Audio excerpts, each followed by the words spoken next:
Thanks for watching.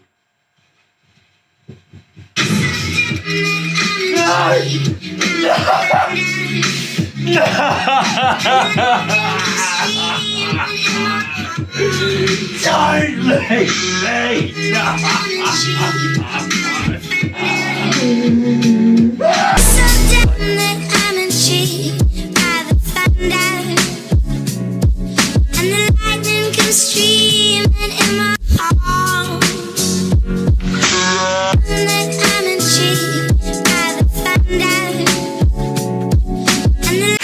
Welcome to the tricking news of August 2025. My name is Misha Parkinson and I'm going to be talking to you about the most saucy tricking news that happened in the month of August 2025.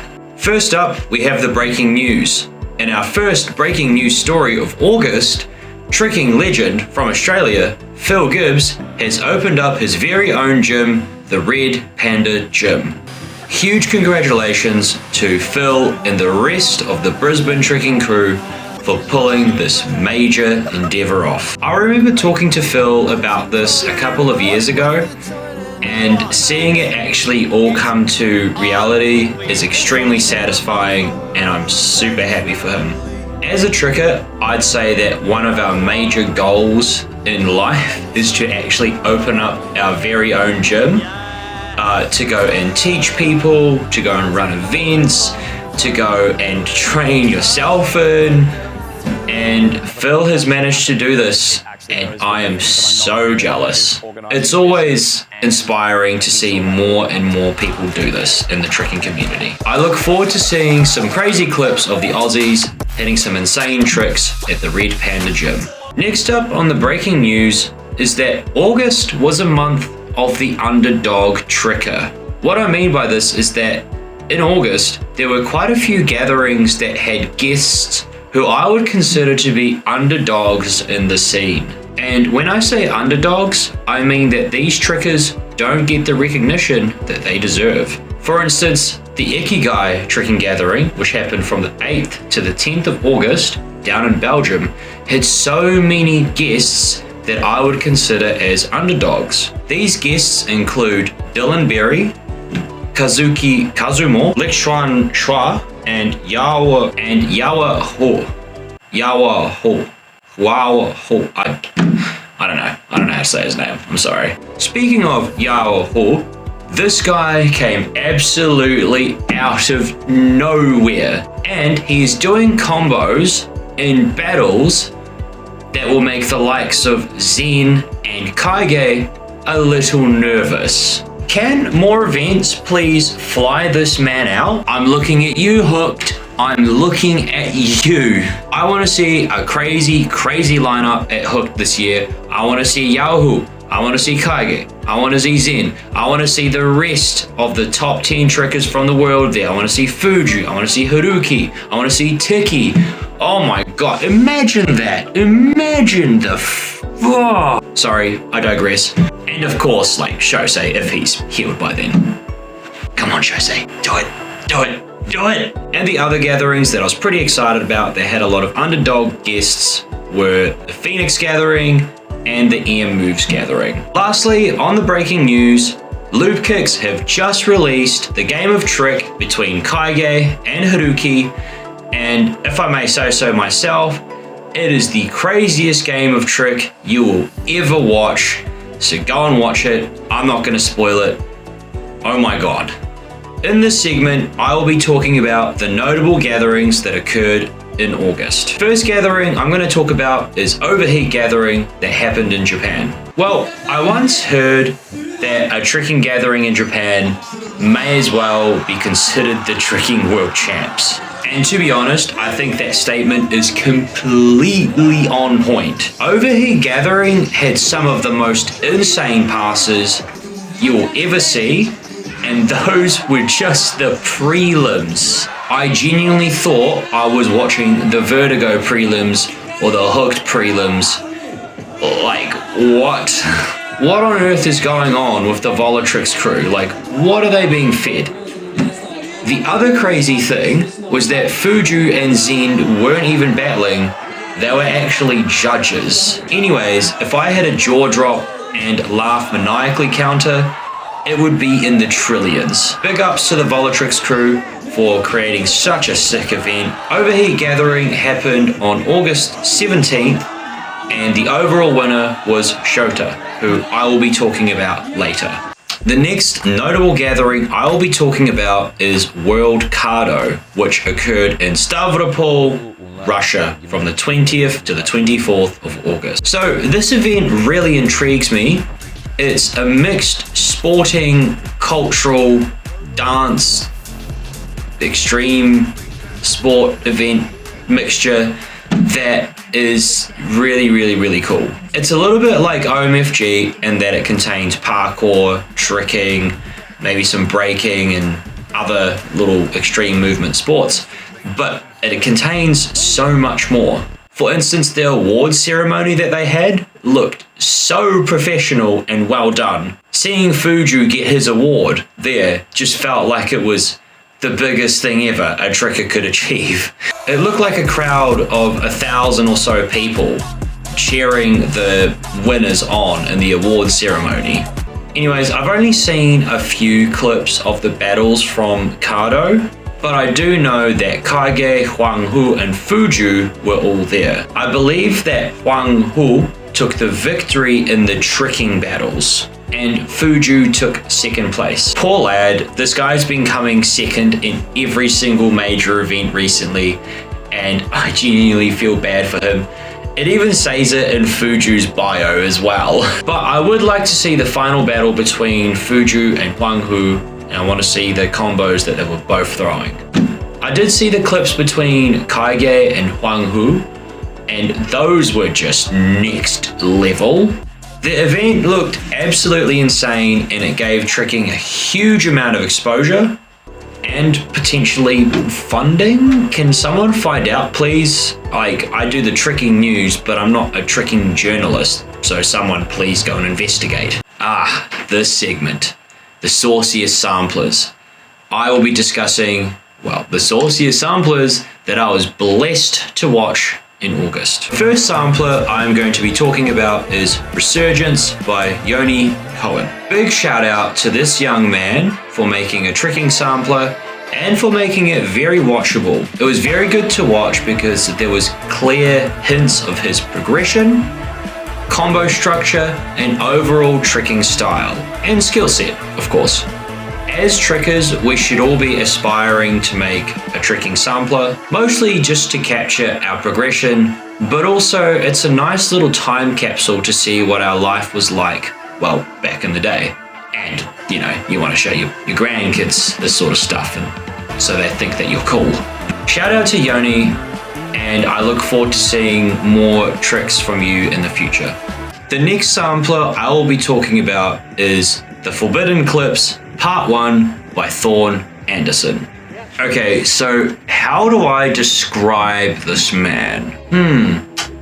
2025 Rasmus Ott. This guy has some of the most creative and unpredictable combos I have seen in a very long time. Not your usual cookie cutter cheat 9 hook TDR type stuff is what I mean. The transitions, the direction changes, and the overall variety of what type tricks will keep your brain in a lag state for quite some time. It's probably worthwhile watching the sampler just once for the clips themselves, and then another time in 0.25 speed to actually figure out what he's doing. I also like how Thorn used raw clips as well, because sometimes those are just more fun to watch. Thorn, I can't wait for part 2. The next sampler I'm going to talk about is The Apathetic Overthinker by Luke Fraser. This guy has a strong selection of power moves, as well as a variety of aesthetic and clean tricks that are easy on the eyes. Although those double full Kairos had me feeling all sorts of emotions, the good ones. Luke is only 17 years old and is already comboing out of full and back out. Give this man some love, go and watch his sampler. He is definitely an up and coming, dangerous, threat to the United States tricking scene. The last sampler I will be talking about is called Style is One by Shota. So this guy doesn't need any introduction, but he is currently the style tricking champion of Japan, and for good reason. With style becoming the increasingly dominant factor to win a tricking battle, this sampler showcases that Shota will probably continue to win a lot more. Come on, Hooked, fly this man out, will ya? Come on! It also seems that Shota has given up his seat to go to Vertigo to the runner-up of Overheat Gathering, who was Akutsuki, another really underrated and good tricker from Japan. So I look forward to seeing how Akutsuki goes at Vertigo. But anyways, go and check out Shota's sampler. You will not be disappointed. In this segment, I will be talking about the good sorts. So these are people that are doing good deeds for the tricking community. What are these types of deeds? Well, completely arbitrary. I just decide because I feel like talking about them. So the first good sorts I'm going to be talking about are the organizers of the Phoenix and Ikigai tricking gatherings. This is because they have been innovating tricking battles in such unique and interesting ways. Also, shout out to Kojo for doing a whole battle analysis on both of these events. Go and check those out, people. So Ikigai have been innovating their battles where on the last round, so the third round, they have a wheel spin. In other words, the competitors have to do whatever the wheel lands on. There are 4 potential options. There's power moves, no dubs or above, swings only, and kicks only. All of this honestly provides an opportunity for trickers to showcase kind of just like on the spot trick variety. And it just keeps the battle more interesting and engaging because you don't know what the wheel's going to land on, and sometimes it may not land on something that is your strong point. And the other organizers of the Phoenix Gathering, shout out to you guys. I don't know if you guys innovated this, but doing 7 to Smoke was pretty damn cool. In this instance of 7 to Smoke, the battles are done in heats of maybe 5, 6, 7 people. Each heat is about 7 minutes long, and the tricker with the most wins in that heat takes the battle. And eventually they get to move on and then hopefully win the entire event. The challenger always goes first, and the responder, so the winner from the previous round, goes second, presumably to give them like a little bit of breathing space, which honestly I really like. This is honestly such an exciting format for a battle, and just imagine what it would be like to have the world's best trickers put in a battle format like this.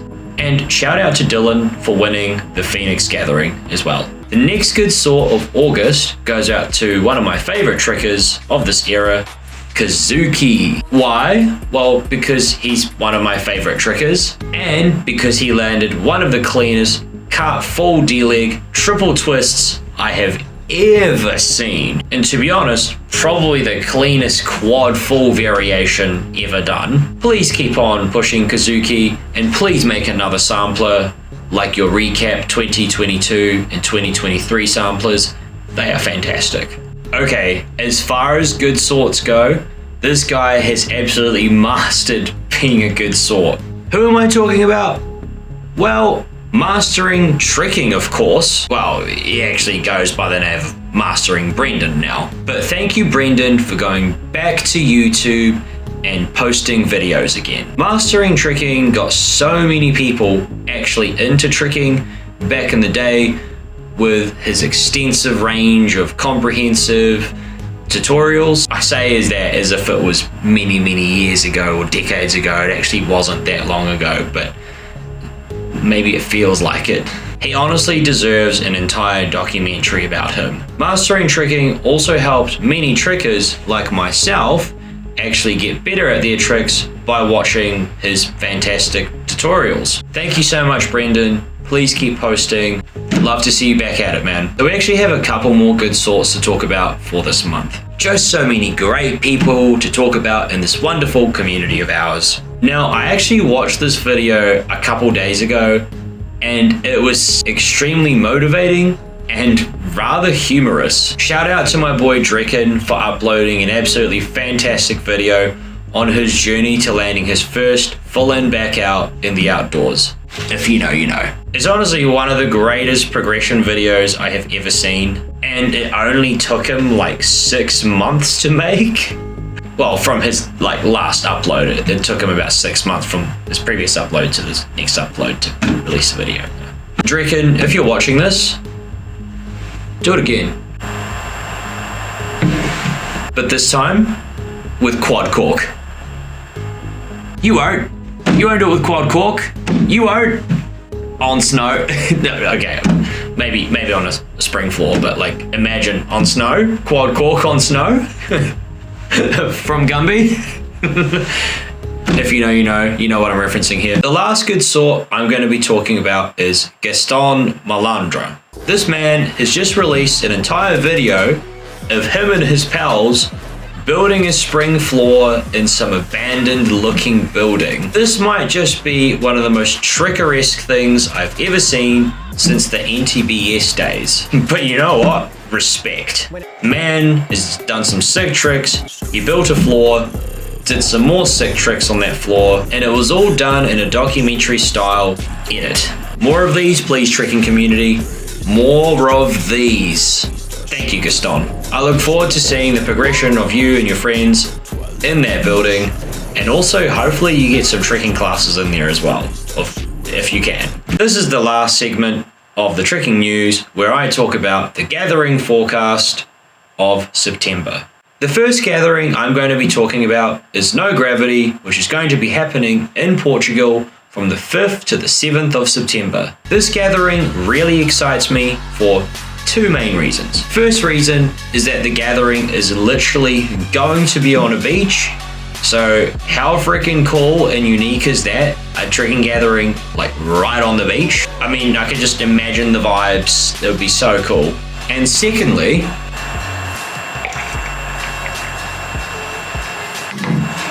is the guest list. Now, they did have Saucy announced as the first guest, which really hyped me and probably a lot of other trekkers up, but unfortunately Saucy is injured, so he probably won't be there. But the other confirmed guests are Kaige, Yaohu, I actually think I said that right, Dante, Ethan, Andrew Court, Matus, Tiki, Fuju, Ryuta, and Mito. Can we also take a moment to appreciate the artwork that went into making these portraits of the guests? And no, it's not AI. You can clearly see that they drew it themselves. So yeah, just a chill gathering at a beach, good vibes, which happen to have some of the world's best trekkers there. Cool. The next few gatherings I'm going to talk about are the Australian trekking gatherings. Sending some love to all my Aussie mates out there, and of course the Kiwis that are going to those events. First up is the Reanimation Gathering happening in Sydney from the 27th to the 28th of September. I genuinely hope that this event goes really, really well, and I wish that I could have made it out there. Hopefully next time. Hopefully next time. With special guests like Jacoby from the USA, Aaron from New Zealand, and you've got Damon, Byron, and Dougie from Australia, I'm sure some cool tricks will be thrown, and that this gathering will absolutely go off. I would also talk about the Red Panda Gathering, but that's technically happening in October, so I guess I'll talk about it in the next episode. Love you, Phil. And of course, last but not least, what big gathering am I going to be talking about? That's going to be happening in September. One of the biggest trekking gatherings around the world at the moment. Can you guess? Come on, guess. Well, you've probably guessed it by now. And if you haven't, come on. Are you even a trekker? Vertigo 7. With the overriding theme of escape your reality and a very, very stacked guest list and a prize pool more generous than Mr. Beast. Well, I guess in trekking standards. Vertigo 7 is shaping up to be the gathering of the year. Also, let me know if we should have a Gathering of the Year award, or even a Tricker of the Year award, which I could maybe announce or do on the December tricking news for the end of this year. I don't know how it's going to be run. I might just arbitrarily write down some gatherings that I thought were really, really good, and some trickers that did some really, really good stuff, and maybe some good sorts that did some amazing things for the community, and I could just do like a top 3 or something like that. Or maybe we can have a community vote and poll, but I don't really like to listen to other people's opinions. We'll see. I don't know, it's just spitballing some ideas. Anyways, Vertigo 7 is going to be held from the 18th to the 21st of September in New Jersey in the United States. I really look forward to seeing the clips that come out of that gathering. And that is all for the tricking news of August 2025. I'm your host, Misha Parkinson, and until next time.